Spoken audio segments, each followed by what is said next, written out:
So, without further ado, I would like to present our first speaker, Nikos Soueltzis. Nikos is a doctor of philosophy and he teaches at the University of Patras. His specialty, he specializes in Husserl's phenomenology of time. He has presented several papers at international conferences of phenomenology and was awarded the Director's Memorial Prize at 2017 Husserl Circle. Today, he will speak to us about self-awareness and bodily temporality in Husserl. Nikos, you are all ears. Thank you. Hello. Before I begin, I would like first to thank everyone from the collective, the Gavagai collective, for organizing this event and for inviting me to participate in it. They have been actually very active the past few years, organizing a series of important philosophical events. So I guess we owe them a great debt of gratitude for their efforts. Thank you, General. So concerning my presentation, you will notice at least two things in the title. First, I mentioned the name Husserl, which implies that my contribution is going to be intra-Husserlian, intra-phenomenological. And second is this strange-looking phrase, bodily temporality. Actually, it's a field of research I entered the moment I stepped out of the room when I had my dissertation defense, where one of the examiners asked me a question, what's your opinion on bodily temporality in Husserl? So, in fact, I kind of evaded the question during the defense, but it's still haunting me, so I still have to find a reply.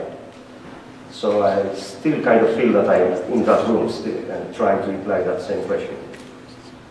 Which means that what I will present today is actually a work in progress. It's nothing definite. And yeah, having said that, I will begin. I will attempt to address the issue of self-awareness in the context of a Husserlian account of what may be called bodily temporality. What is implied by the latter is a certain relation between our awareness of time and our bodily awareness. I will not treat the topic of bodily temporality as a whole. Its ramifications are far too thin to discuss in time given. Rather, I will focus on a kind of self-awareness which has its experiential ground on an essential intertwinement between our temporal and our bodily awareness. I will first say a few things about Husserl's theory of time consciousness, although I've heard a few from Dionysius before, and then move on to his phenomenology of the lived body. In both occasions, my focus will be the kind of self-awareness permeating the relevant dimensions of our experiential life. My strategy will be to focus on Husserl's account of bodily consciousness in order to trace those elements in his analysis that can be considered as locking of a primal intertwinement between bodily and temporal self-awareness. I will turn to the sense of touch as the sense field that most prominently allows us to locate and analyze this intertwinement. Husserl's analysis of time consciousness is vast, and broaching it in its details will take far longer than 30 minutes. So I will only focus on what will prove necessary for my discussion of bodily temporality. Husserl's main concern in this analysis is to access and describe our consciousness temporal structure, by means of which we perceive time as natural and objective, or as he puts it, in which natural and objective time are constituted. The motivating question to try to answer is, how are we able to perceive temporally extended objects, such as enduring melodies, or for instance, the movement of a passing car? The problem we are faced with is that the succession of conscious phases in which the enduring object appears does not yet amount to a consciousness of the succession. Husserl's solution is rather simple. Our consciousness is not confined in a point-like present. It extends beyond it, both toward what has already transpired and as well as to what is yet to come. It is a field of presence. It consists in an intentional span that reaches back to what has transpired and likewise stretches forward to what is just coming. The consciousness accomplishes the former in the form of a peculiar intention which Husserl calls retention, and the latter with another kind of intention which is called protension. These intentions surround our narrow awareness of the now, which has the form of proto-impression or proto-presentation, as Husserl says. Through this tripartite structure, we are conscious of the correlative phases of a temporal object, that is, of its future, present, and past phases. The contents, given in a proto-impressional manner, pass by and gradually fade away. That is, they undergo what Husserl says retentional modification. Through the modification, they appear in the primal mode of just past. This modification takes place across and through the retentional intending, which displays a double intentionality. As longitudinal intentionality, length intentionality, it is directed towards the previous time-constituted phases of consciousness, and as transversal intentionality, present intentionality, towards the previous phases of the immanent objective unity. Each retention intends its previous retention in immediate fashion. There are retentions of retentions of retentions, and so on and so forth. The retentional modification of what was given in proto-impression generates the depth of the past. In a similar fashion, protension too intends what is yet to come. It too exhibits a double intentional directness, that is, longitudinal and transversal. It protends or prefigures the following phases of consciousness, since each protended phase bears its own protension that protends the next phase, etc. But it also protends the following phases of the immanent temporal object. Protension, retention, and proto-impression are not themselves temporal contents. That is, they do not succeed one another. Rather, they work together, constituting the temporal continuity and duration of what appears in them. What about our self-awareness at this elementary level of time constitution? How does our experiencing of these objects manifest itself? I've just mentioned this twofold intentionality peculiar both to protension and retention. It is this longitudinal branch that brings about our temporal pre-reflective self-awareness. While I'm experiencing something, I'm self-aware of this experiencing by retaining and protending its previous and following phases, respectively. I'm not only retaining a tone D, for example, when another one, tone E, appears, I also retain the proto-impressional mode in which tone D appeared. That is, the previous phase of the consciousness in which it was given as present. Similarly, I'm conscious of the present phase of my consciousness, in which something appears proto-impressionally. And the same is said with respect to our future self-awareness. The fact that protension protends in immediate fashion the future phase of consciousness shows that consciousness anticipates its own continuation and transition. We experience in advance our intentional entanglement with what will be given. We have to keep in mind that longitudinal intentionality is not an object intentionality. That is, consciousness does not relate to itself in the same manner it relates to objects. My conscious streaming is experienced unthematically in its unity. As I said, this topic cannot be exhausted in just a few words, but it is not my primary purpose to discuss it at length here. Thus, I will now turn to the other core of my discussion, the dimension of bodily self-awareness. Husserl's references to our experiencing of our bodily presence range from its description as a constitutive component of our perception of a thing in space to its role in our empathic relating to another element. His conception of the public gradually evolved by connecting its investigation with new questions and new problems. Once again, I will avoid a detailed discussion of this issue, and I will briefly mention what is necessary for my topic. The first point we must keep in mind is Husserl's distinction between the body as an object and the lived body. In broad terms, we can say that the body as object designates the material thing-like aspect of our body, while the lived body denotes the way the body is experienced as experiencing. Even though this distinction is in fact far more complicated than it seems, I will take it for granted in what follows. In his analysis of our sense perception, Husserl referred extensively to the perspectival giveness of spatio-temporal objects. We can never perceive an object in its totality. It always presents itself to us as having sides that are not currently perceived in a strict sense. It is always given from a certain point of view and at a certain distance. This incomplete appearing of a spatio-temporal perceptual object is a structural feature of its mode of appearing. it always shows itself in a perspective that refers back to a lived bodily presence as the center in relation to which it is oriented. Our lived bodily relation to spatiality is essential for perceiving spatial objects. Thus, my lived body is experienced as the absolute here in relation to which everything else is there. Apart from that, we are able to move around an object and alter the way it is given to us. I can always see the concealed side of this desk, for instance, by moving around it. Perceiving it as a real spatial thing presupposes my ability to change my perspective. That is, to allow it to show me more aspects of it. Thus, my lived bodily capacity to move is also an essential precondition for perceptual experience. However, this movement is not perceived the way an object and its movement are. We are aware of this movement by means of a kinesthetic experiencing. I have sensation of my lived body moving in my attempt to perceive something in space. I feel myself initiating this movement by activating, so to speak, its capacity to do so. A capacity always determined within a specific situation. Through this movement, the object appears to me differently. It reveals more of its aspects. In Husserl's terms, our kinesthesis motivate changes in the perspectival appearance of the object. But what are the features of kinesthetic experience that bear the specific lived bodily quality of our self-awareness?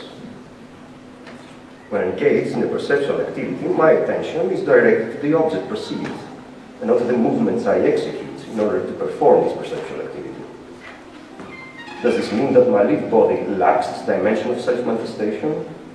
Quite the contrary. Its uninhibited functioning implies an exceptional way of relating to itself. It must already be mathematically aware of itself as the center of orientation in relation to which objects appear in such and such a way. And this not in a manner that would merely place it, so to speak, in a neutral grid of coordinates, as a concealed there, in relation to a disembodied here. Otherwise, there would be no link between our movement and the change of the object's appearance. That is, we would be unaware of the motivating dynamic of our kinesthesis. In a similar vein, I am capable of distinguishing between movements of my lived body, initiated by me, and ones that are forced on me. Similarly, I can distinguish those changes in my perceptual field potentially from my movement from those that do not. Consider, for example, the case of moving around a lamp in the dark and the one of the revolving lights of a lighthouse.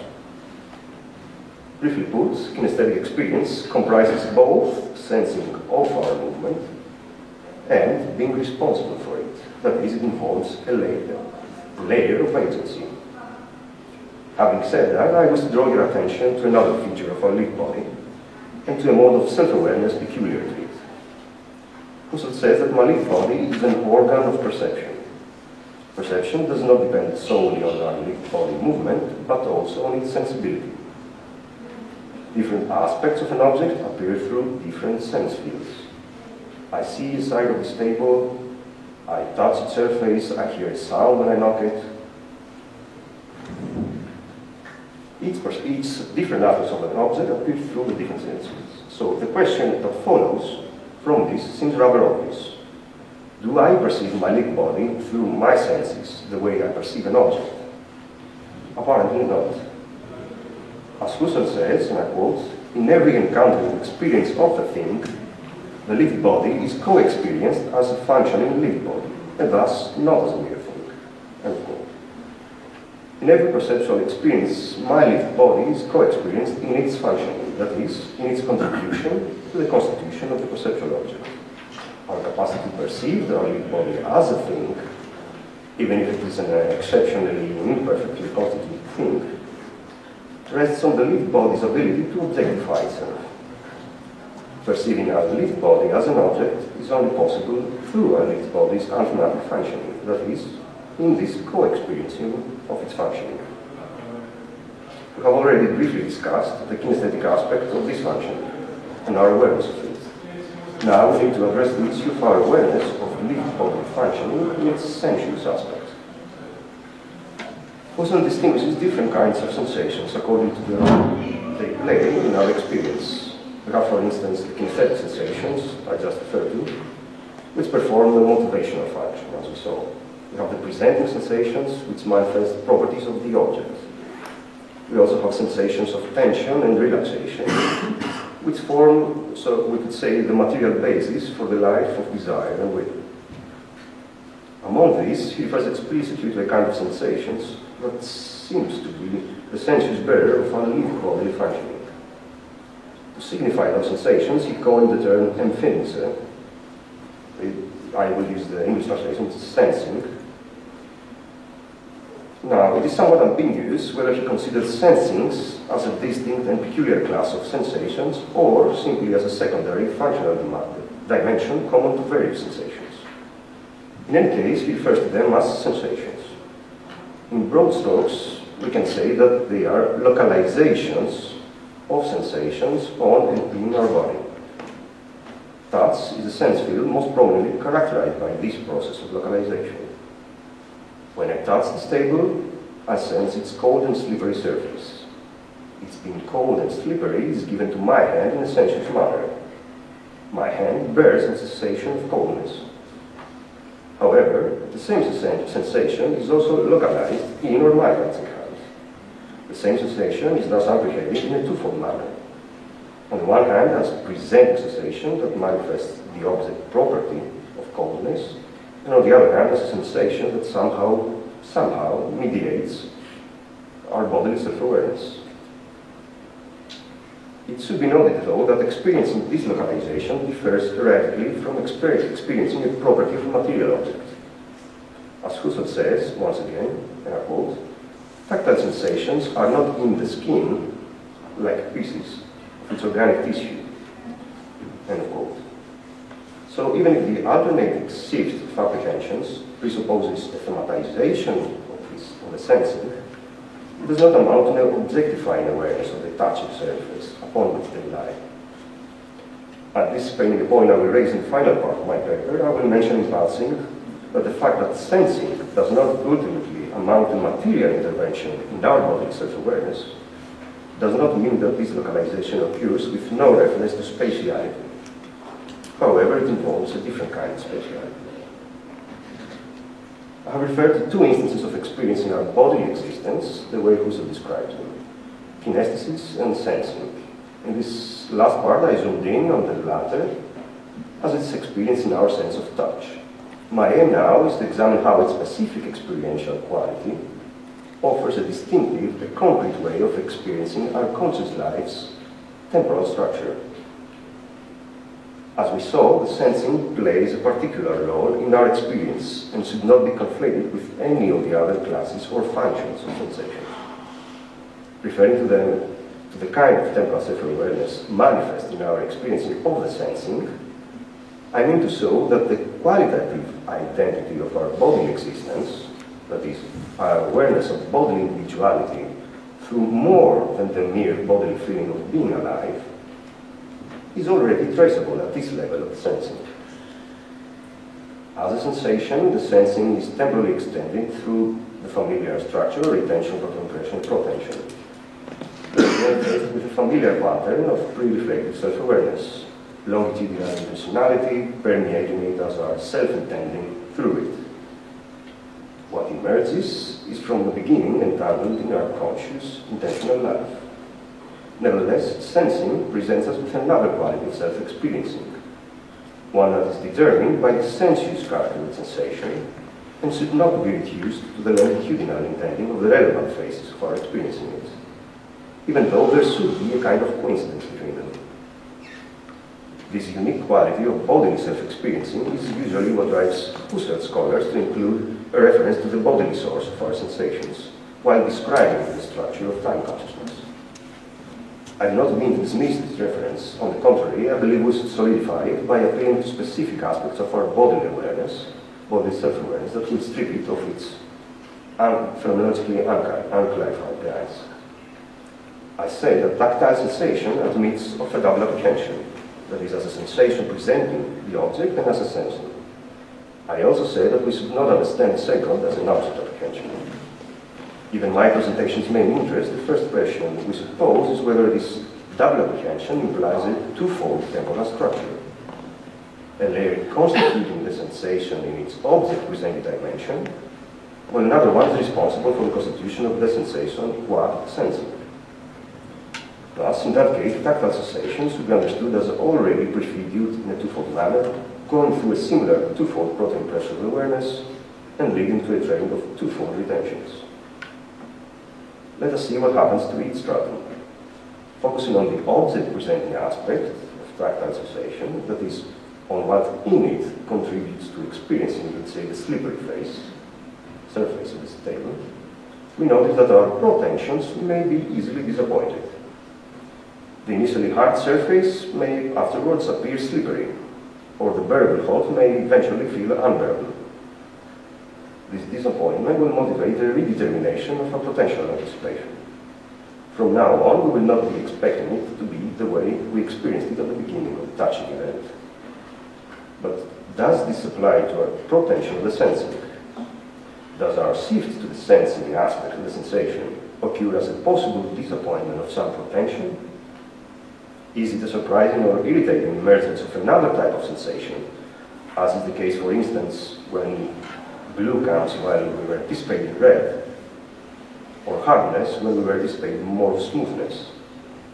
Am I shaken by the fact that I feel my body feeling instead of the object I am touching?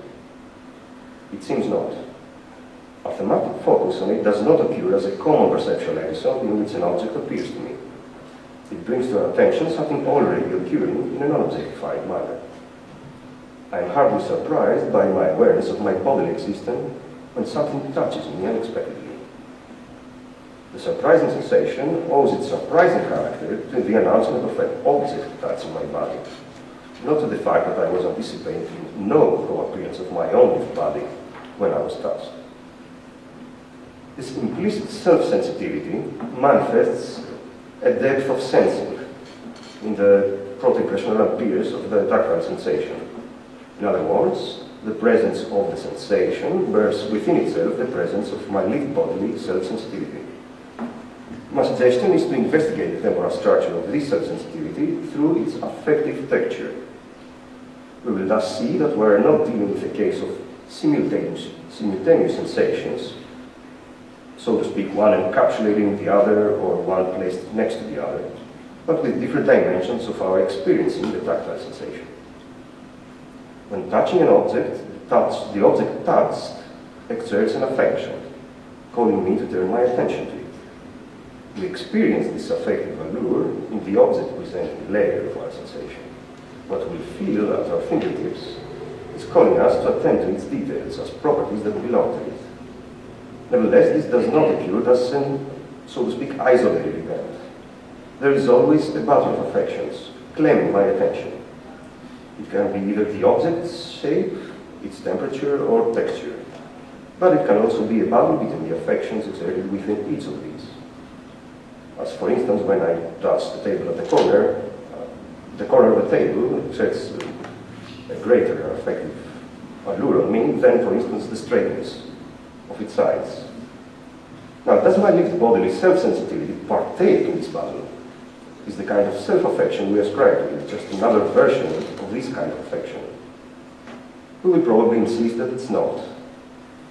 Its self-sensitivity does not slip away, as it were, to the object presenting side of the sensation. It appears to itself as sensing the impact. It senses itself sensing it. What I am aware of through this sensing is my lived body experiencing, and not a physical body upon which sensation is experienced as an objective property. However, Husserl claims that the physical aspect of our body mediates in the process of localization. That is, it is the constituted unity of our body as material that hosts this layer of sensing. It is at this point that needs to be discussed. It is this point that needs to be discussed further against the backdrop of our temporal awareness and of the affectivity involved in this performance of localization. When touching an object, I am being affected by it. My being affected is indispensable for the exertion of the affective allure. We are tempted to identify our being affected as the affective guise of the sensing. When we touch something, we experience our lived body as touch, that is, as affected by it. Yet the sensing's affective structure is more complicated than that. The kind of self-affection at play in the sensing is, in fact, so to speak, an affective twist that provides our being affected by what we touch with an experiential density. The reference to the process of localization we saw earlier can be grasped as an attempt to determine the self of the self-affection. However, it is my contention that the emphasis should be placed on the process rather than the end product of it. That is, it is not the material extension of my lived body, that is the self bearing, exerting, and undergoing the affection in this self-affection, but the tendency of my lived body to constitute itself as such an extension. One can notice this tendency if one considers that experiencing the sensing on the lived body is not like an expansion on a pre-existing spatial extension. Localization of sensations is not an anatomical positioning of sensations on an externally experienced body. For that, Husserl uses different words to denote these different kinds of extension. So he says, on the one hand, the material extension, for the material extension, he uses the word extension, Ausdehnung, while on the other hand, for the kind of extension pertaining to the sensings, he uses the word spreading out, Ausbreitung. It is to the latter that I referred earlier when I talked about the peculiar speciality of our lived bodily self-awareness. Even though the process of localization is not exhausted in this tendency, the spreading out bears this tendency. We can now zoom in on this process and try to pinpoint the kind of self-affection at play here. There are at least two dimensions in this affective event occurring in the spreading out, both distinguishable in their respective dynamic and both laying claim to the sensing's primal self-affection. The tendency, on the one hand, we can see the tendency to respond to the affection. When we touch something, we live through the tendency of the sensing to give way to the object presenting content, that is, to its tendency to perform its functioning. We ultimately sense the touched object in its tactile properties on a higher egoic level. Secondly, we have another dimension, the lived bodily readiness or tendency to be affected. That is, the sensing is experienced as a lived body's readiness to perform its functioning. The first dimension can easily accommodate the inner articulation of a tactile sensation in noetic and noematic terms. The sensing is the noetic aspect, and the sensation presenting the object properties, the noematic. The second dimension, on the other hand, can be understood as the inner side of the affection. The affection is experienced as a subjective occurrence, since the lived body is essentially open to such occurrence, and by being open to it, it affects itself. By saying that it is the inner side, I imply that there is no readiness to be affected independently from our lived bodies being affected. My claim is that it is this second dimension that does justice to the peculiar temporal structure of the sensing and its peculiar self-affection. The spreading out of the localized sensing is permeated by both tendencies. Nonetheless, the first dimension cannot account for the lived bodily self-familiarity we experience in the sensing. That is, the fact that our lived bodily presence is not experienced as a surprising event. The tendency to respond to the affection is thus permeated by a more elementary form of self-affection, one of the passive tendency to come into itself as a passive tendency. The present of our readiness to be affected is open to the future in a purely lived body manner, and it is present exactly as such openness. It should be noted, though, that this incarnate openness to the future neither eliminates nor distorts the intrinsic features of our potential awareness of what is coming. The latter does not give up its lived functioning within the lived body dimension. The future of our self-sensing is a future that remains purely embodied future, but still a future. Protension as protecting the sensing of our readiness to be affected is the primal anticipation of our lived bodily self-awareness. The primal presence of the sensing does not abolish momentarily our readiness to be affected. It determines it, it provides its tendency with a more specific form.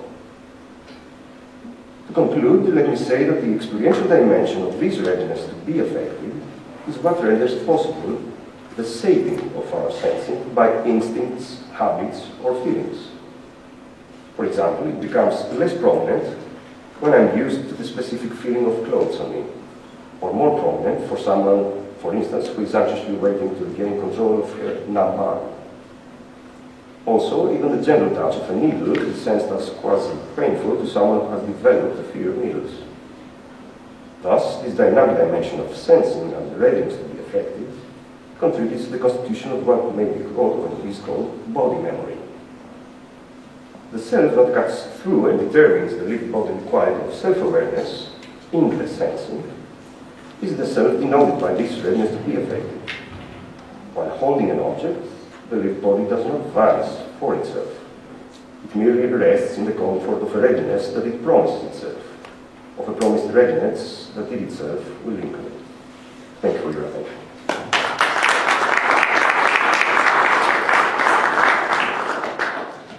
Thank you, Nikos. That was intriguing, if I may say. The floor is now open, I think. Do we have any questions?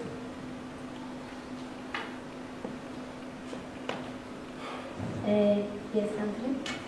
Thank you very much for this. Just a question of self-reflection, actually, to see whether I understood you correctly. You say that there is an analogy between inner time consciousness and bodily self-awareness that has this triple character, retention, fleeting moment, retention. And you invoke examples like bodily memory, familiarity, or case of surprise sensations. But the latter are intentional objects. I'm not sure that retention, primal impression, and retention are intentional in the same sense.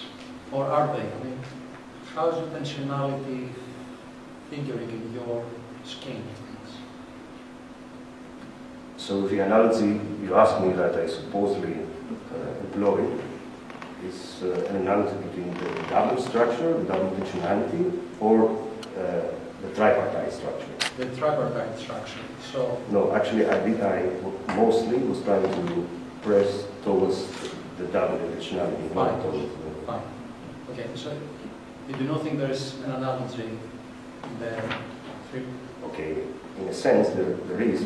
That's why, for instance, I wanted to stress this dynamic of readiness to be affected. But I don't think that the analogy can strictly exhaust, for instance. It cannot be a complete transition from one to the other. Fine. Okay.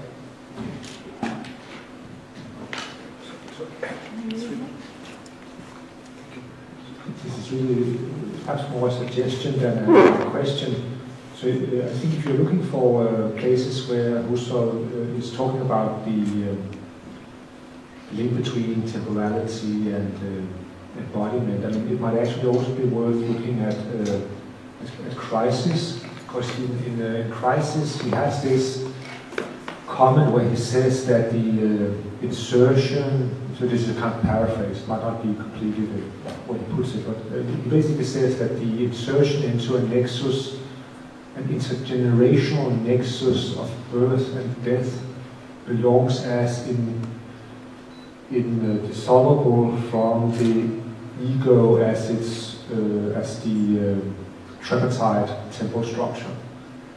And so I think this raises a lot of very interesting questions, but my way of interpreting it would be something to the effect that Husserl, towards the end of his life, is increasingly thinking historicity, birth and death, embodiment, intersubjectivity, kind of all together. Because of course, you can't really talk about birth and death unless you're talking about embodiment. And so I guess one way of talking about embodied temporal self-awareness would be also to factor in our own awareness of our natality and mortality. So these are all, I guess, components on a very different level than the ones you were discussing. But it's just like if one wants to explore what Husserl has to offer, there might actually be something over there as well. Yeah. Thank you. I was thinking about that, but I have to start somewhere more specific. base, and that's why I started from fitness. Me and Kostas wrote a paper, and we talked about kinesis there. But I figured that something was missing, and it was this sensuous element that was missing. So the thing is that I would like to do what you propose, but I have to find the right path to do it. And that's why I'm trying to do that.